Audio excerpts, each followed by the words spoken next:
Hey Roses, hey Geography Now watchers, hey Saudi Arabians. Welcome back to my channel. It's your girl Arabi, the stands for Basemera, and today we're looking at Geography Now, Saudi Arabia, one of the other countries that participated in the World Cup. But yeah, I'm not going to waste your time. Without further ado, let's just jump straight into the video. If you're new, don't forget to subscribe, hit the bell button, get notified every time I upload. So I hope I feel like these earphones are going to hit this and it's going to keep on being distressed. So let me put it under on one side. Let me just listen with one side. Let's go. The land of the two mosques. I actually had the opportunity to travel here a couple years ago and get a slight taste of the city and countryside. There's so much information that goes in this video and it cannot be easily covered, so I'll try my best. Saudi Arabia. Saudi Arabia. It's time to learn geography now. Hey everybody, I'm your host Barbs. When I say Saudi Arabia, most people think of two things: Islam and oil. I mean, this kind of is the place where Islam originated. Oh, yeah. And what's that? Yeah, you can get a Geography Now t-shirt or a Geography Now gym sack or a Geography Now mug at geographynow.com. It's not selling out if it's my brand. Also, as you know, this episode was filmed during COVID-19 pandemic times, so for the time being, obviously everything will be filmed in my office. Kelvin and Jillian are my tenants. They live with me, so obviously they can be in these videos because they live with me. Art is my closest neighbor. He lives within walking distance, so he'll be a regular. And with every guest host, we're going to film in separate time slots so that we're not all crowded in one place at once. Thank you. And with that, let's just jump into it. Saudi Arabia. Political geography. Doom. This episode is going to be big. All right, so Saudi Arabia has actually had a lot of regional and sectional divisions based off of tribes and clans and former empires. I mean, there was even a point in time when their east coast was like ruled by pirates. For real. Just wait for my episode. In any case, let's go to the globe. Saudi Arabia sits on the Arabian Peninsula in the Middle East, the largest peninsula in the world, and in itself is the 12th largest country in land area at over 2 million square kilometers. The country is bordered by 7 other countries, and keep in mind they also have the King Fahd Causeway, which connects them to Little Bahrain, so technically 8 countries. The country is further divided into 13 regions, with the capital of Riyadh located fairly close to the south center of the country. Riyadh is the largest city and the second largest in the Arab world after Cairo, with over 7 million people. It also has the second busiest airport, King Khaled International. The busiest airport, however, belongs to the second largest city, Jeddah, in the west, with King Abdulaziz International, and they also have the largest shipping port as well. The second largest shipping port belongs to the King Abdulaziz port in the city of Ad-Dammam in the east side, close to Bahrain. Now, although Mecca, the third largest city, is an important place as the holiest city in Islam, they do not have an airport as they believe the city should be left free of air traffic and planes should not fly above it. Therefore, people wishing to go there usually fly to Jeddah and then take short land transport. The country has a vast road network extending to all other neighboring countries and 4 main rail lines connecting Riyadh to the east and north, with another separate rail line connecting Medina to Mecca in the west. Today, plans for a transnational railway known as the Saudi Land Bridge are underway, as well as the GCC railway along the Persian Gulf, which is supposed to connect them with the other countries along the Gulf, like Kuwait and the UAE. However, progress is kind of slow. In addition, the country has about 1,300 or so smaller islands and islets off their coasts. About 89% of them are in the Red Sea, and the remaining 11% in the Persian Gulf, but Arabs will tell you it's the Arabian Gulf. Not gonna get into that. Anyway, of these islands, the largest is Farasan, with its archipelago in the south, close to Yemen. There was at one time a dispute with Egypt over the Sanafir Islands, right at the entrance to the Gulf of Aqaba. In 2016, however, Egypt's House Committee and Parliament approved of the transfer of the islands, which kind of angered a lot of people in the Egyptian public, but it still went through. In any case, the move went forward, and plans to build a Saudi-Egypt causeway are underway, which would officially connect the two countries for the first time since Ottoman Empire years. Key fact to note, the area of modern-day Saudi Arabia formerly consisted of 3 main distinct regions: the Hejaz in the west, where about 35% of the population lives, the Najd with about 28%, and Eastern Arabia, or Al-Asa, with about 15%. On top of that, Saudi Arabia takes their maritime trading routes very seriously, as about like a fifth of the entire world's oil shipping lanes pass through the incredibly narrow 21-mile wide Strait of Hormuz. We've talked about this before, and it can get pretty intense considering who's on the other side. It's like, hey, dude, you're in my boundary zone. You're in my buffer. Yeah. Anyway, back to the civil layout. Saudi Arabia is structured in a unique way that very few other countries can kind of emulate. For one, they are the cornerstone and epicenter of the Islamic faith, holding the 2 most important sites in Islam, Mecca and Medina. You must be Muslim to enter Mecca. Authorities either check your passports for the religion label if it has one, or they ask you to recite the Shahada, or the Muslim creed. If you don't know anything about these cities, basically, Medina is the burial site of the Islamic prophet Muhammad, and Mecca is not only his birthplace, but it also holds the holiest site in all of Islam, the Kaaba, which is this cube-shaped building in the center of the Great Mosque of Mecca, the largest mosque in the world. It is the duty of every able-bodied and financially capable Muslim in the world to make a pilgrimage here at least once in their life, otherwise known as the Hajj. And Saudi Arabia actually holds quotas for each country with the amount of pilgrims that are allowed to visit every year. What about the countries they have strained relations with? Yep, even those. No Muslim is denied, regardless of sect or nationhood. The reason for the restriction is because every year, it's like more and more people try to come, and it gets very packed and often dangerous, in which incidents have occurred in which people have died from like stampedes and crushings in the past few decades. In Saudi Arabia's defense, though, it's really hard to maintain crowd control when your city has to suddenly accommodate 3 times its own population. For what it's worth, though, the newly appointed Crown Prince has issued a mass array of social and economic reforms that the otherwise previous legislation was a little weary of implementing. This includes the ever so sensitive topic of foreign investment and tourism. But ultimately, you know, it was kind of like, maybe we should just focus on religious tourism from Mecca and Medina. How much did we make last year? Over 10 billion. Oh, really? Ooh. Yes. How are non-Muslim visa applications looking? Those have been going up too, especially in Jeddah and Riyadh. I mean, 10 billion from just Muslims alone? I mean, okay, I need a guinea pig. Hey, Emirates, how are you handling things? Woohoo! I am having so much fun. People are coming from all over the world to have fun with me. Interesting. And that's basically how they granted their first tourist visas in 2018. Prior to that, the country only allowed non-Muslim visitors to come in if they had a business visa and if a Saudi national sponsored them, which is what I had to do back in 2015. I remember the process took forever. It was like a month. But now the country's like, hey, yeah, come on in. Just stay away from Mecca, but come on in. Anyway, Jeddah is also set to complete the new world's tallest building. Psh, don't even think about it. I got another trick up my sleeve. Anyway, the Saudi Arabians will see a bunch of other impressive feats of engineering. Art, tell the viewers what they could witness and the sights they could see when they go to Saudi Arabia. You get to win a free car and some dates. The yellow ones are really good. Yeah, Metajewel. Nah, but for real, besides the obvious Mecca and Medina, there's actually a lot of really cool things going on in Saudi Arabia, like sightseeing-wise. For one, they have the largest water fountain in Jeddah, the world's largest desalination plant, and soon the world's largest hotel is about to be built. They even have the world's largest burger restaurant. It's called... Oh, I thought the burger itself. I'm hungry. I'm hungry right now. I'm hungry to have a big burger. You have the D Ain Marble Village, Musmik Fort, check out historic Diriyah, the Rijal Alma, or the famous Saad ibn Saud Palace, the King Abdulaziz Center of World Culture, the floating mosque, and there's that really mysterious looking cool rock that looks like it was cut by a laser, and nobody knows how it got that way. Aliens. Bob Saget. And probably the most famous yet very widely unheard of to outsiders, Madain Salah in Al Ula. It's Saudi Arabia's first UNESCO heritage site. Okay. Oh, you stole the t-shirt. Did you hear that, guys? You should buy one too. At geographynow.com. Also impressive, the landscape. Let's go there now. Physical geography.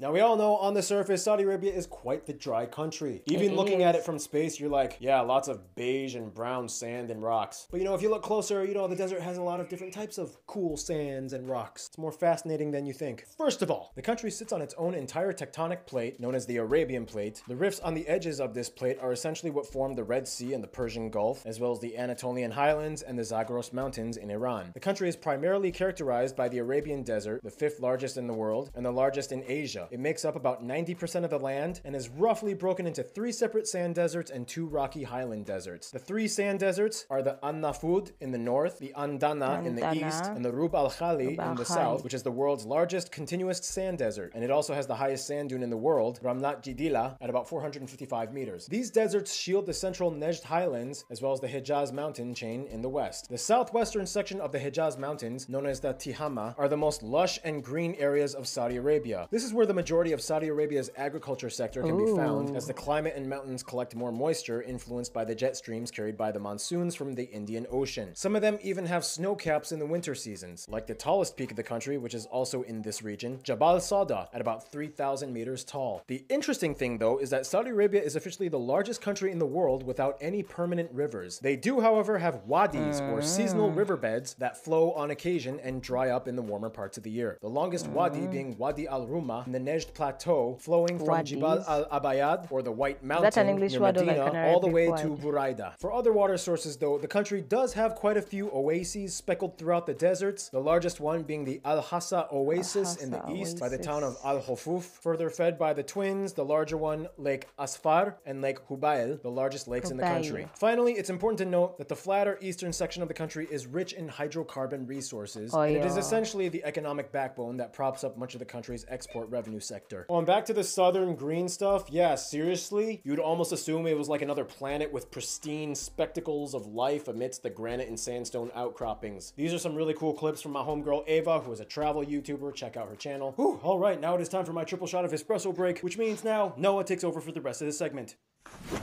Well, this thing does work. You have the same here. Little deal. Here we are once again at my humble abode. Now, of course, Saudi Arabia has lots of sand and rocks, but a lot of the sand and rocks are like, you know, structured in a really cool way. For example, you have natural sites like this crater in this wadi, which is sometimes called the Grand Canyon of Saudi Arabia. And in the center of the country, you can find the edge of the world. In addition, the country has an abundance of hidden caves and chambers known as dalls. Saudi Arabia is the largest economy in the Middle East and is considered an energy superpower. They are one of the top 20 economies in the world. They have the 5th largest natural gas reserve and the 2nd largest proven petroleum reserves at about 260 billion barrels. This of course makes them the largest petroleum exporter in the world as well. This means with the heavy supply at their disposal, fuel is very cheap here. It's actually cheaper than water. No joke. Lips are getting a bit dry again. A little water. These reserves account for about 90% of their budget revenues and export earnings and about 42% of their overall GDP, mostly managed by the country's largest and state-owned company, Saudi Aramco. Anyway, off that topic, they also have about a dozen... Are those goods? Man. Voice cracked. They also have about a dozen or so nature reserves and protected areas throughout the country where you are most likely to find the desert wildlife. And with that, here's our animal correspondent, Gary Harlow. He has a funny accent. Gary Harlow. He's back. For Saudi Arabia, certain places make great habitats for bird species like buzzards, quail, the sand grouse, pelicans, and storks. Otherwise, the Hijaz are home to the various mammal species like the Arabian red fox, the fennec, sand cats, striped hyenas, and the highly endangered Arabian wolf and Arabian leopard. In fact, my accent's changing.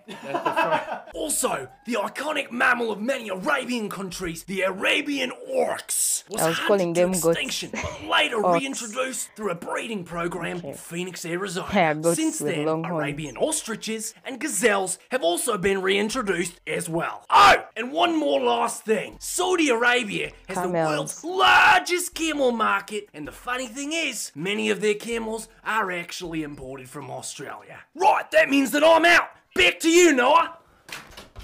Thanks, Gary. And with that, we finish off this segment like we always do. You know what's coming. Are you ready for it? Food! Saudi Arabia follows pretty much the same general Middle Eastern format when it comes to food. You know, you'll see a lot of hummus and skewered meat on rice. But for what it's worth, here are some of the specialties you guys, the Saudi jogger peeps, mentioned. Mofata, salig, areka, masub, various types of mandi, murtabak, turid, kursan, dagabis, and what many consider the national dish, kabsa, which can have a variety of meats, but chicken and camel are popular. Also, in almost every household you will find cardamom coffee. It has a very distinct cardamom smell, and it is usually served with dates as an appetizer before any meal. And speaking of traditions, that brings us to the next segment. Demographics, right? Demographics. Thank you, Noah. So, alright, if the Arab world was a family, you know, Egypt would be like the popular athlete, actor guy with a lot of connections. Iraq would be the wise old man that has a little PTSD. Oman is like the happy mom that everyone loves that just made you dinner. Qatar is like the black sheep who doesn't care what anyone thinks of him. Kuwait is like the classy rich cheerleader with straight A's. Bahrain is like the slightly tipsy partying rich cheerleader. Calm down, Bahrain. I'm joking. But I mean, come on. Everybody kind of knows your reputation within the Arab world. We all know it.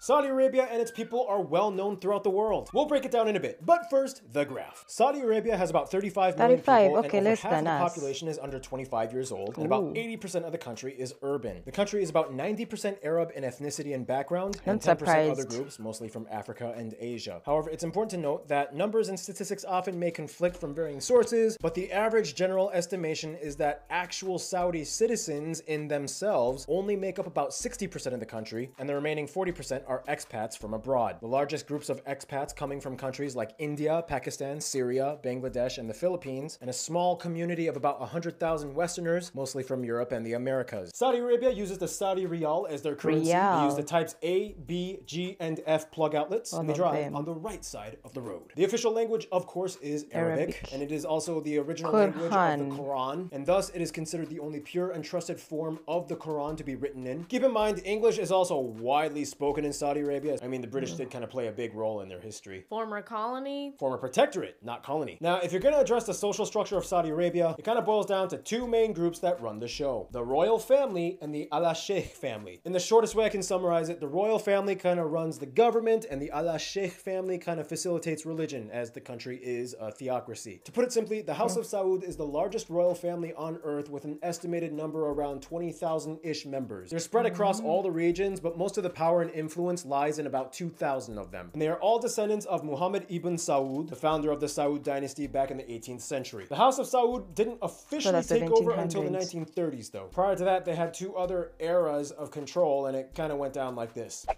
Let's seal an alliance by having our kids marry each other, and let's join forces to control the area. Yeah! Oh, no, you don't! Also, fun fact, I'm gonna cut off your head and throw it into the Bosphorus Strait. I'm gonna finish what my great-grandfather started and control the Emirate of Nejd. Oh, no, you don't! Rashidis will rule forever! I'm only 27 years old, and I'm gonna take back my family's kingdom with only 60 men, and I'm gonna unify Najd with Hejaz.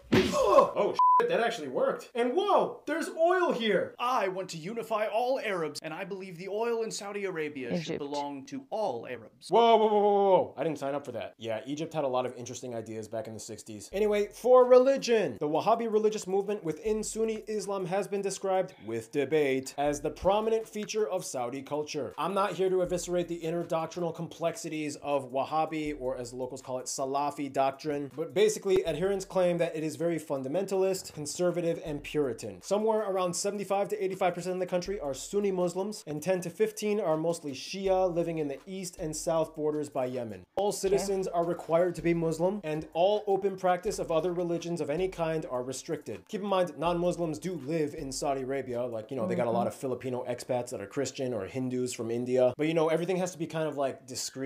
Like, authorities won't arrest you if you say you're not Muslim, and you can even kind of like openly talk about your beliefs, but things like, you know, building places of worship and like selling, churches publishing, and distributing religious texts, those are all forbidden. This is where the episode is going to go in the non-sugarcoating direction, isn't it? We all saw this coming. Because the country has a standard of religious reputation to uphold, like other Islamic theocratic nations, there are many laws and rules in the country, although not always strictly enforced, that have heavy regulations and punishments for acts that many people from outside might not be able to wrap their head around. They'd be like, why is that punishable? For example, anything that is deemed too immodest is generally frowned upon. I mean, in stores, you'll see like models with their bodies and faces blacked out. Freedom of press and speech are restricted to some extent, especially if it's criticizing the royal family. Pretty much all drugs are forbidden except for cigarettes. Alcohol is prohibited, but everybody kind of knows a guy where they can get some. The internet is heavily restricted, although everybody just kind of gets VPN servers to bypass this. And theoretically, based on the law, apostasy from Islam can be punishable by death if the individual refuses to recant. And probably the most controversial one, there are virtually no LGBT rights in the country. And again, theoretically, based off of the law, homosexuality can also be punishable by death given the circumstance. I asked you guys, the Saudi geograpeeps, what your thoughts were on this, and more or less, you kind of said something along the lines of, there isn't any active persecution or witch hunt. Capital punishment incidents are far and wide in between and rarely enacted. Nonetheless, the LGBT lifestyle is just not something that can be compromised within Islamic doctrine if you claim to be a Muslim. Keyword, if you claim to be a Muslim. This is also kind of why Saudi Arabia claims to have an incredibly low crime rate, because I mean, you know, people are probably less inclined to commit an act if they know that there's going to be severe repercussions.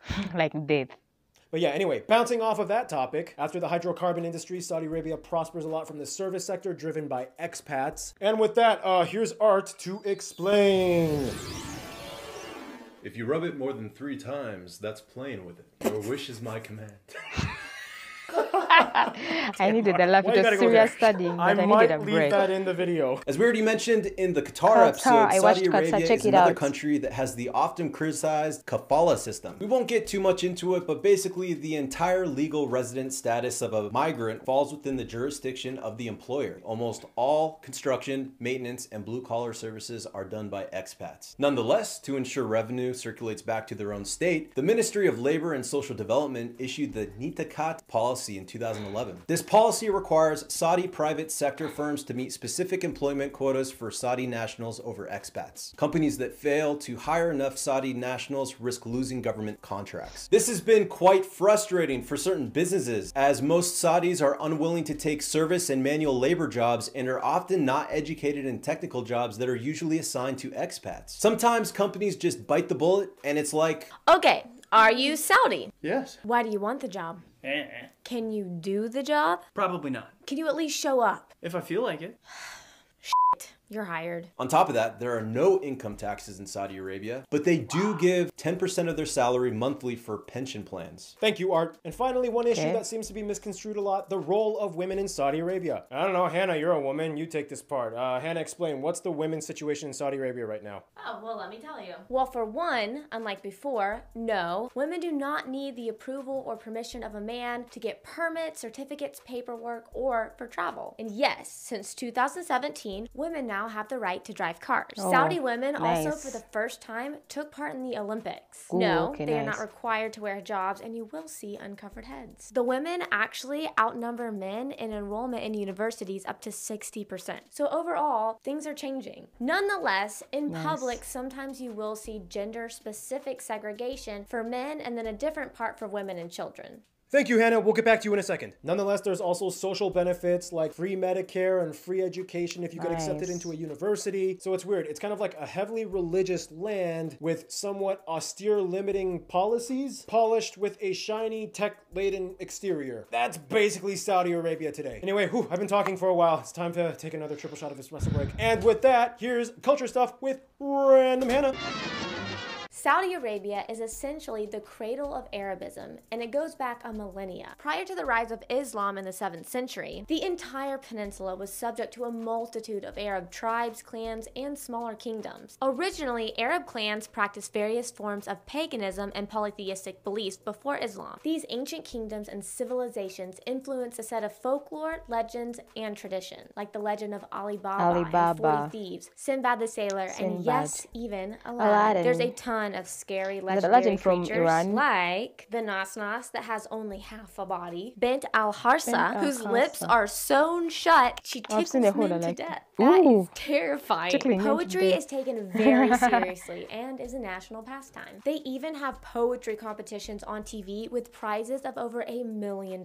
What? I'm the poetry champ. I should get in on this. Paul, am I needed for the episode anymore? No, Ian, you can go. Traditional architecture varies by region and is based on what resources were available at the time. For example, the Nejd region, you will find thick mud brick box-shaped homes with wooden beams and a communal courtyard. Otherwise, in the Hijaz region, more sandstone and wood is used in buildings. As mentioned, women normally wear abayas, which come in black and also other colors. Men can often be found wearing thobes with a gatra and agal on their heads. If it gets cold, they might add a bisht to it. And when they hear a sassy comment, they might respond with, "Bitch, please." Marriages are often heavily orchestrated by families. Arranged isn't really the best word because actually adults can reject each other if they want, but family involvement is key. Otherwise, some very popular pastimes include things like falconry, camel racing, and sidewalk skiing. And finally, festivals and celebrations are abundant. You have Gargian, in which kids dress in traditional clothes and go door to door asking for treats. Their national day is the 23rd of September, which is a big celebration with fireworks and skyscrapers light up with green, and lots of music and dancing can be heard. Which brings us to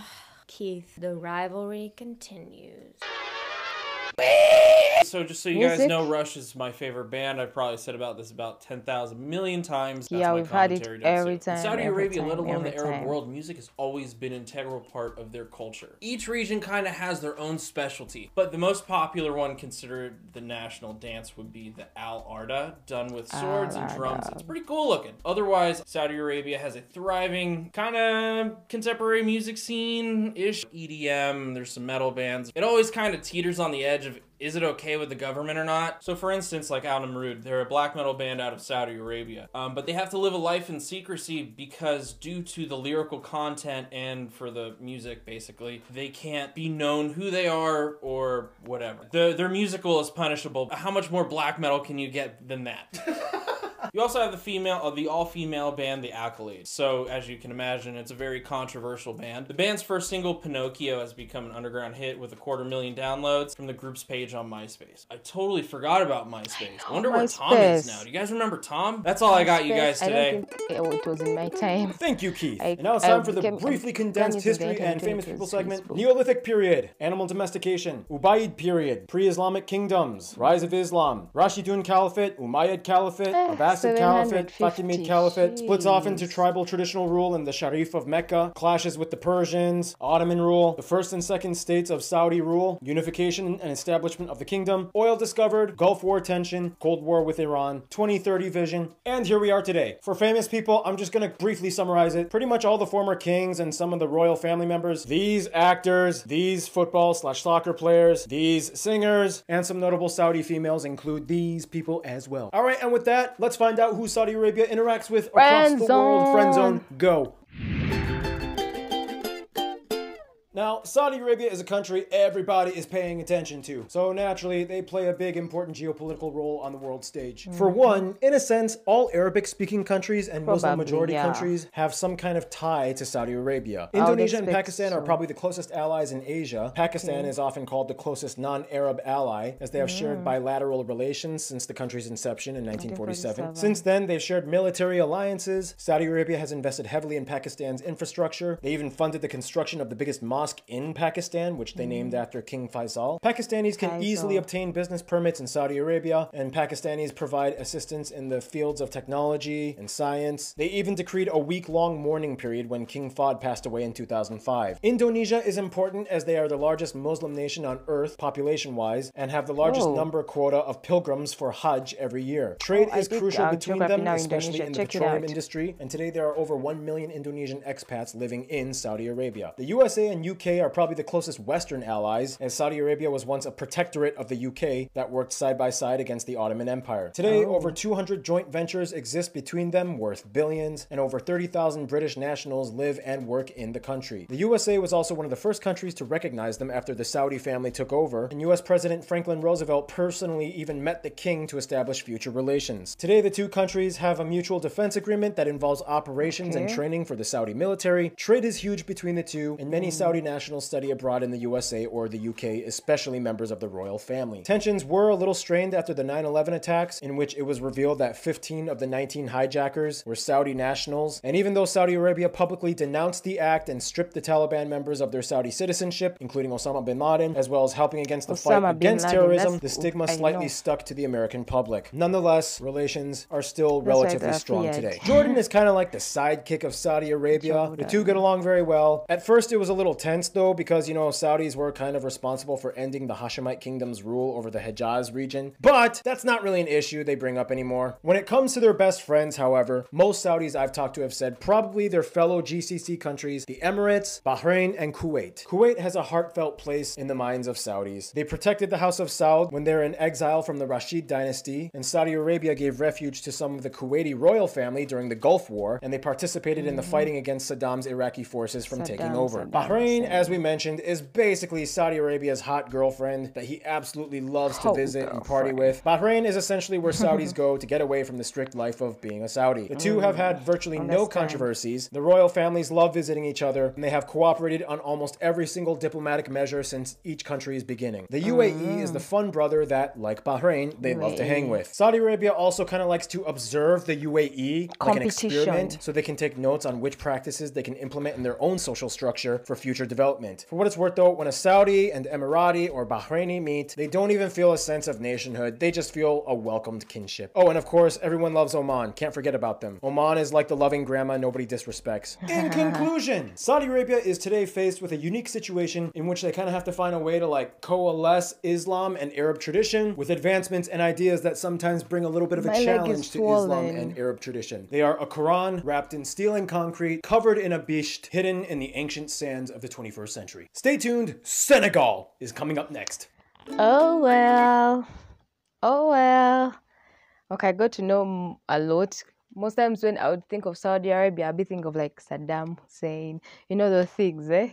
I wouldn't even think much of oil. I would think of fighting or wars or stuff like that. That's like the best things I had in my mind all the time. That's all I would think about. Anyway, thank you very much. And Islam, of course, Islam. And of course, I did, in school, I was in a Catholic founded school. And on top of that, actually, in like primary, I had those things of like religious education, RE. You either do like the Christian part or the Islam part. You'd have either or. So you'd answer either or. So we'd have questions on IRE, that's Islam religious education, and Christian religious education. So of course, that's why I got to know about Mecca, Medina, and all those pilgrimage stuff. Anyway, that's it for today. Thank you very much for watching. I'm your girl, Rose Basemera. Don't forget to like, comment, share, and subscribe. See ya!